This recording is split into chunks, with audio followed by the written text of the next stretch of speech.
Hello everyone, welcome my YouTube channel. What weapons does Ukraine want next? What other long-range weapons could Ukraine ask for?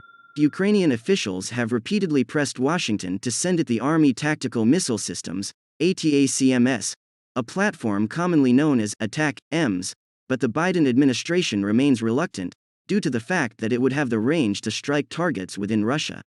The Lockheed Martin-produced long-range guided missile system is certainly capable of striking targets well beyond the range of existing Army cannons, rockets, and other missiles. President Volodymyr Zelensky has requested the ATACMS, arguing that it could be crucial to Ukraine's liberation of Crimea, and even insisted that he had no intention of striking Russian cities or aiming at civilian targets. Though the Pentagon won't likely send the ATACMS, it has already provided thousands of satellite-guided rockets and 16 high-mobility artillery rocket system launchers, or HIMARS, to fire them. Those rockets have struck more than 400 Russian ammunition depots, command posts, and radars.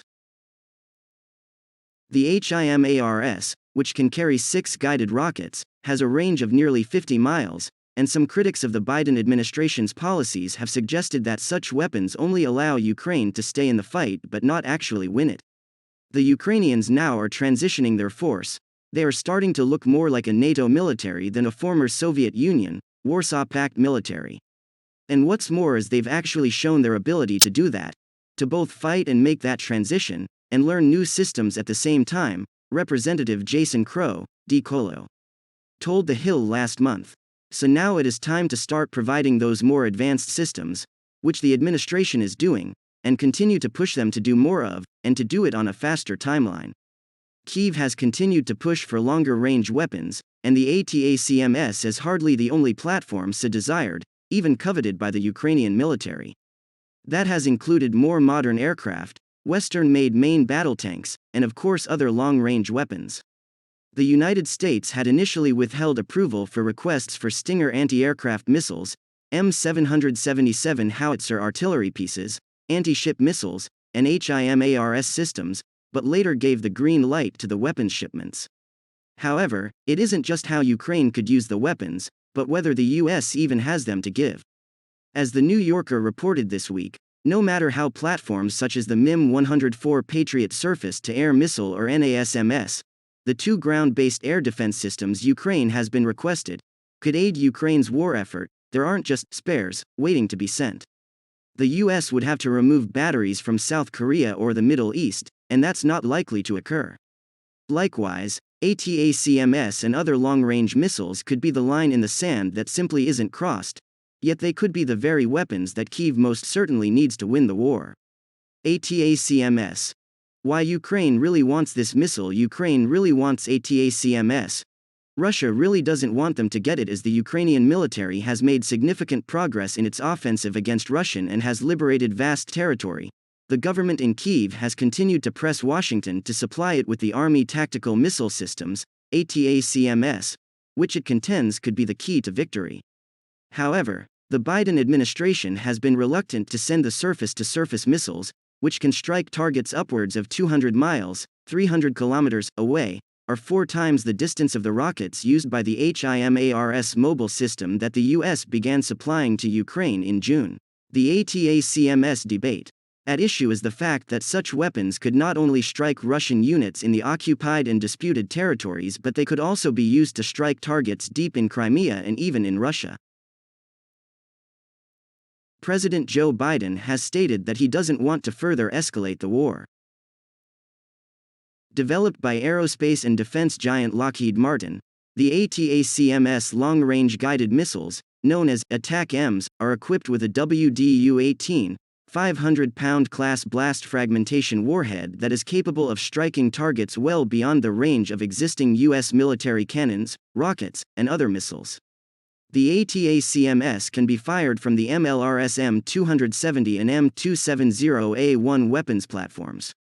The road-mobile, solid propellant-fueled ATACMS saw considerable success more than 3 decades ago during Operation Desert Storm in 1991, and again in Operation Iraqi Freedom. The 24/7, all-weather, STS, inertially guided missiles were employed against a variety of targets including air defense artillery sites, surface-to-surface missile units, logistics sites, command and control complexes, and helicopter forward operating bases. The ATACMS Block 1 has been exported to several U.S. allies including Bahrain, Greece, South Korea, Taiwan, Turkey, and the UAE. Despite its proven capabilities, the U.S. Army is already developing the ATACMS eventual replacement and has conducted tests of the prototype at the White Sands Missile Range in New Mexico. That weapon, dubbed the Precision Strike Missile, can reportedly fly to ranges that were previously barred by the Intermediate Range Nuclear Forces Treaty. Since the Trump administration chose to exit that pact in early 2019, the Pentagon has accelerated the development of the Precision Strike Missile while Putin declared martial law in parts of Ukraine. Desperation Russian President Vladimir Putin just declared martial law in 4 illegally annexed Ukrainian territories, Zaporizhia and Kherson provinces, and the so-called Luhansk and Donetsk People's Republics. Why did he do it and what does martial law entail? Why martial law? As to the first question, the answer is obvious. Russia is losing the war with Ukraine, as Russian troops are being pushed back from the territories they occupied after the invasion began on February 24. In particular, the Ukrainian Armed Forces appear to be on the verge of recapturing that part of Kherson province which is situated on the west bank of the Dnipro River.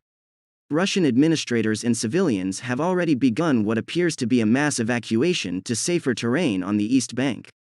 Putin obviously hopes that declaring martial law will somehow help him stop or slow down the Ukrainian advance and enable him to retain control over the areas he still occupies. Just how might martial law help? For starters, it will have no effect whatsoever on actual conditions on the battleground, where the Russian army has consistently demonstrated remarkable incompetence. Nor will it affect Russia's genocidal bombardment of Ukrainian civilians and civilian targets. What martial law primarily does is what the Russian occupational authorities already do: enable them to crack down on dissent and political activity, mobilize resources for the war effort, pursue genocide, and engage in systematic rape. In a rogue country that acts illegally both at home and abroad, the fact that martial law technically legalizes ongoing repressive measures is pretty much meaningless. Good day to everyone.